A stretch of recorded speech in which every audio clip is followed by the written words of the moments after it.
Hi, my name is Peggy LaPointe, and this is Talking Trash, a Green Tips podcast, a chance for me to dive into the world of sustainability by talking to people in business, government, and nonprofits, and folks just knee-deep in the field of sustainability.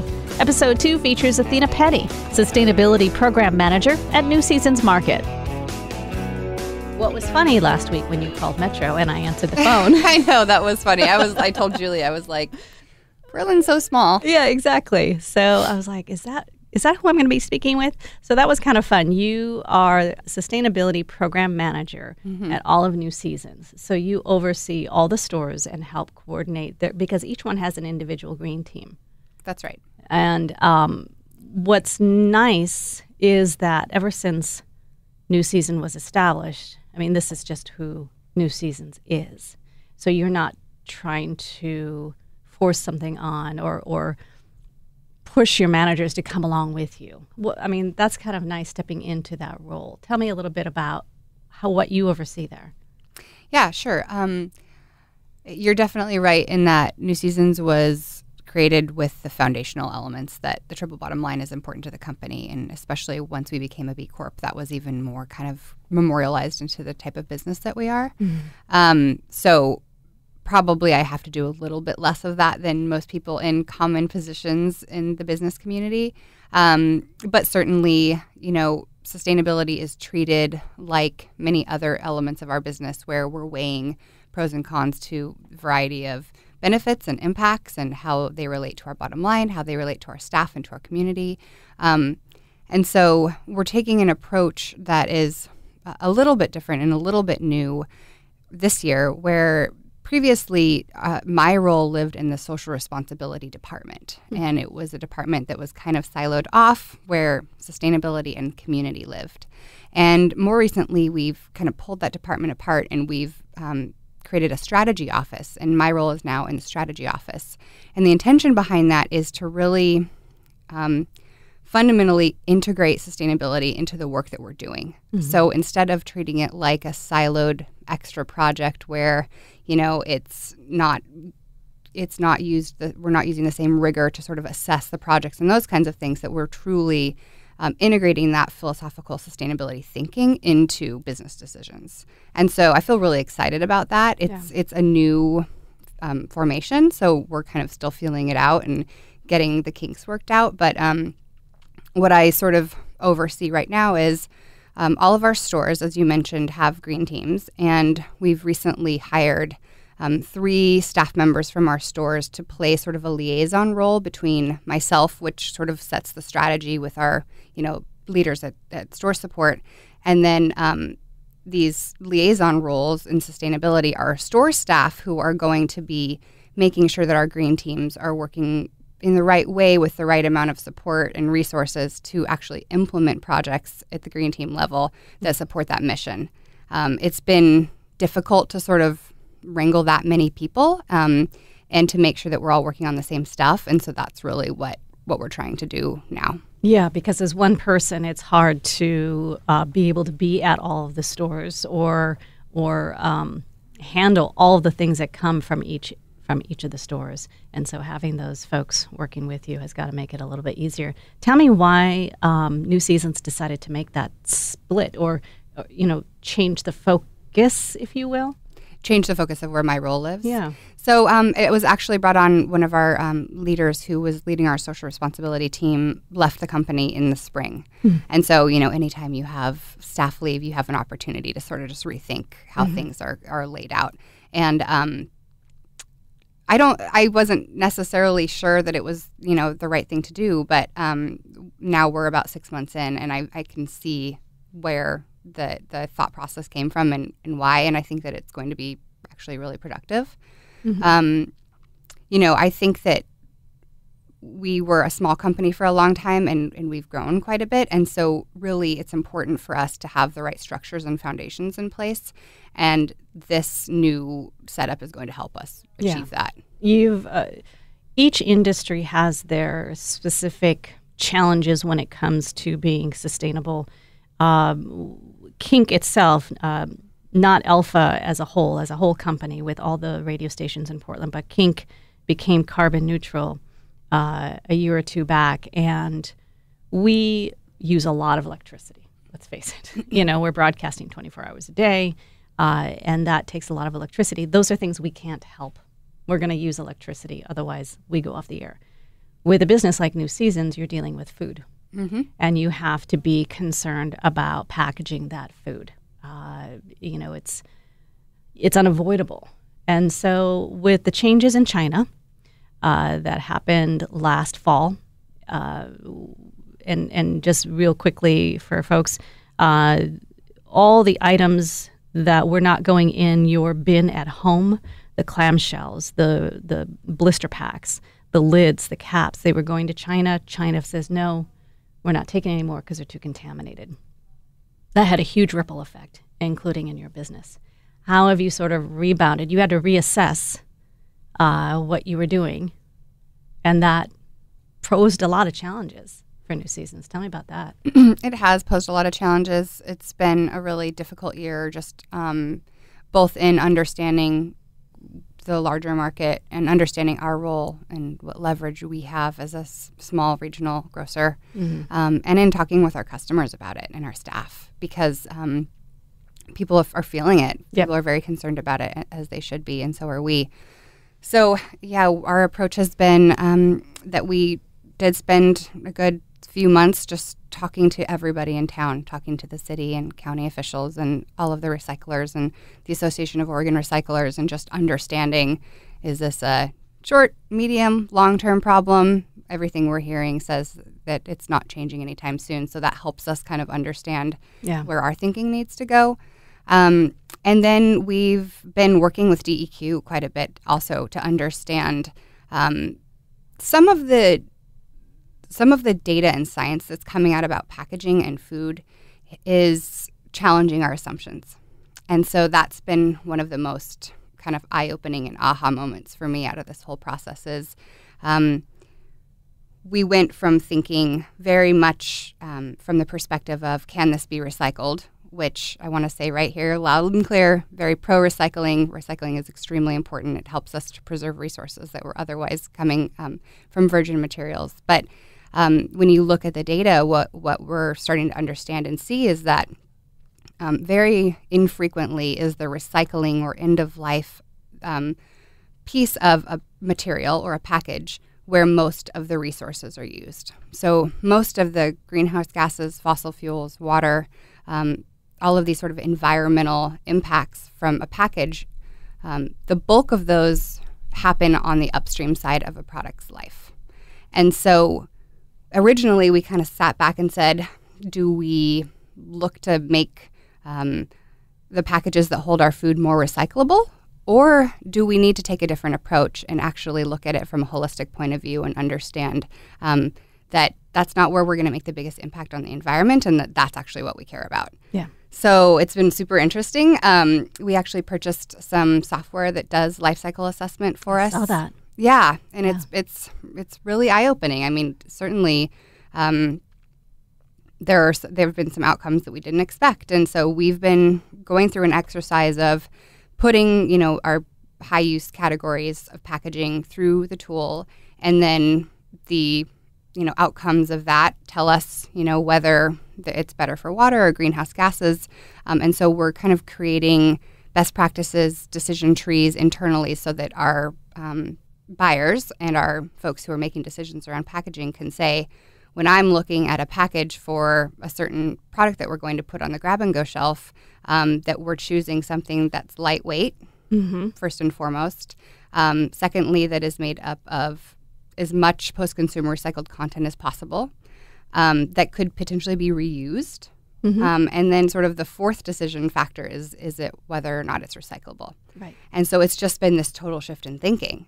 Yeah. So, one of our challenges has been, how do we communicate that internally? How do we work with our vendors and suppliers and just our internal buyers?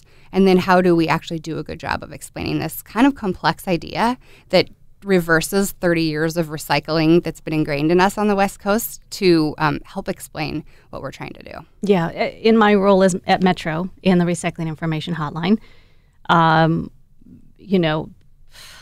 holy cow, the calls that were coming in. And recycling is great. Recycling is not the answer. waste reduction is. And so we've had myself personally, lots of thoughtful conversations with people about packaging and looking at the packaging. And I tell about my experience. If I'm looking to buy a packaged salad, which I do, I have 2 part-time jobs and 2 kids, and, convenience plays a part. I'm not going to buy the rigid plastic container salad. I'm either going to buy from the bulk, which New Seasons has and I love, or I'm going to buy a plastic bag because it's a lot less packaging and neither is going to get recycled, but it's going to take a lot less space. So yeah, having those conversations about waste reduction and how we're purchasing items is huge. And you've got to have it, like you said, with all of those partners.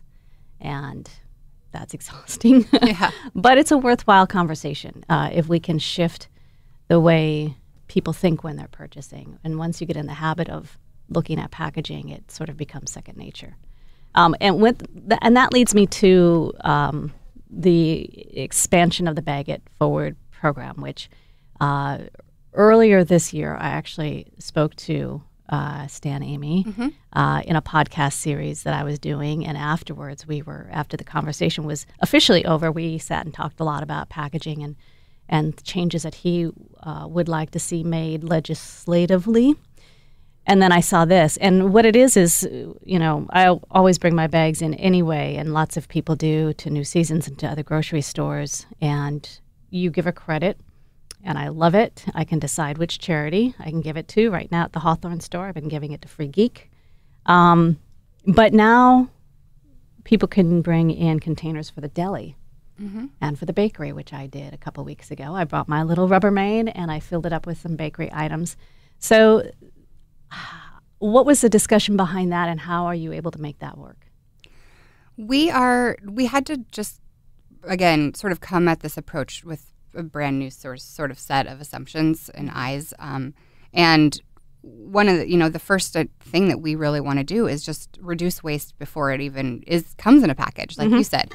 And so how do you do that? Yeah. And we also have to respect our customers and what they want. And convenience is becoming ever more important to people's busy lives. And so we want to make sure that we're there for people when they need us. Right. But we want to give people as many opportunities to choose the most sustainable option as possible.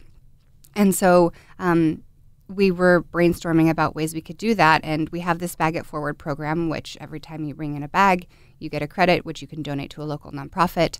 And we thought, why does it have to be just a bag? I mean, anything that I, as a customer, bring into the store should be the same thing. As a company, we're saving money when we don't have to provide the container or the produce bag or whatever it is. And so there's a little bit of like a cost estimation there that makes sense.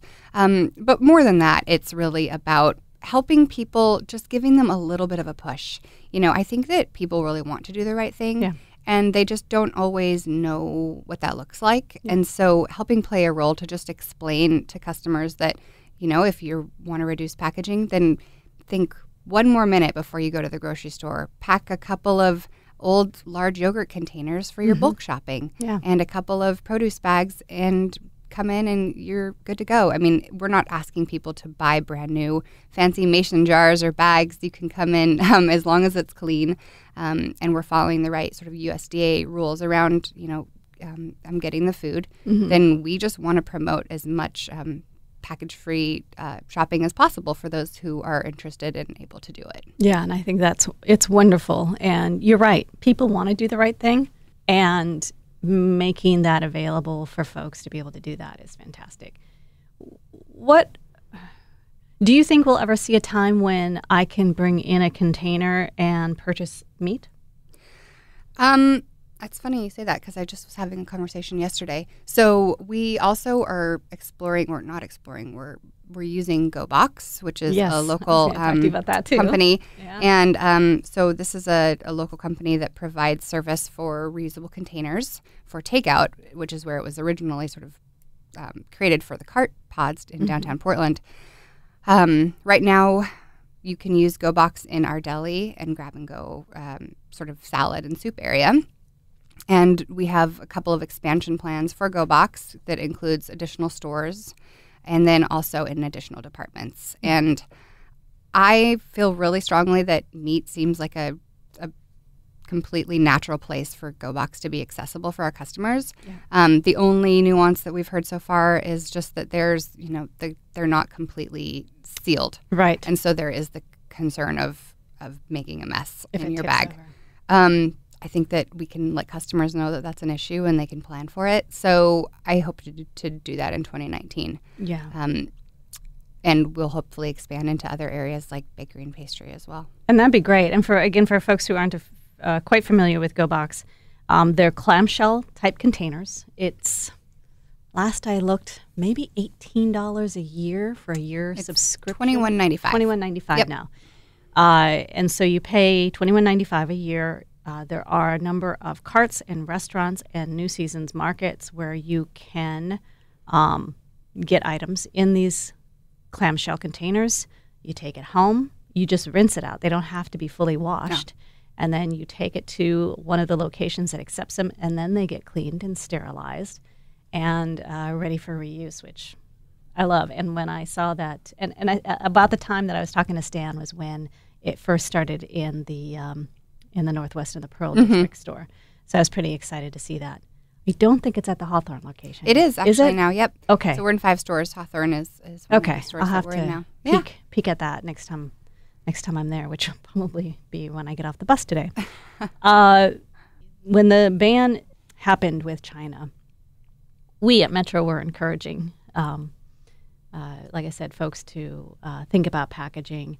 And we would often hear, but this is what things come in. And we would encourage people to talk to their retailers, including New Seasons and other grocery stores.